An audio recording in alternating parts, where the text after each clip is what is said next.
এই নাও, থ্যাঙ্কস। খেয়ে দেখো কেমন লাগে তোমার। না না, ভালোই চা বানাও তুমি। ও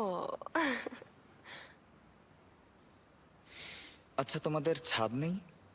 আরে না, ছোট একটা বারান্দা আছে। এই বাসায় কয়টা বেডরুম? ওসমান প্লিজ, তুমি কিছু মনে করো না, আমি এই বাসা নিয়ে তোমার সাথে আর কোনো প্রকারের কথা বলতে চাচ্ছি না। মরিয়ম, আমি কিন্তু এমনি জিজ্ঞাসা করছিলাম তোমাকে। আমি বলতে চাচ্ছিলাম, যদি এক্সট্রা রুম থাকে তাহলে মাঝে মধ্যে আমি এসে থাকতাম। কি হলো? কই, কিছু হয়নি তো। আচ্ছা, তুমি কি নিয়ে চিন্তা করছো বলবে আমাকে? থাক, বাদ দাও না মরিয়ম, পেস্ট্রি কেক খাও, কিছুই ভালো লাগছে না। বুঝেছি, তুমি আমাকে আর তোমার বোন মনে করো না। মরিয়ম, ভুল বুঝছো তুমি। জি না, আগে তো তুমি আমার কাছে এসে তোমার সবকিছুই শেয়ার করতে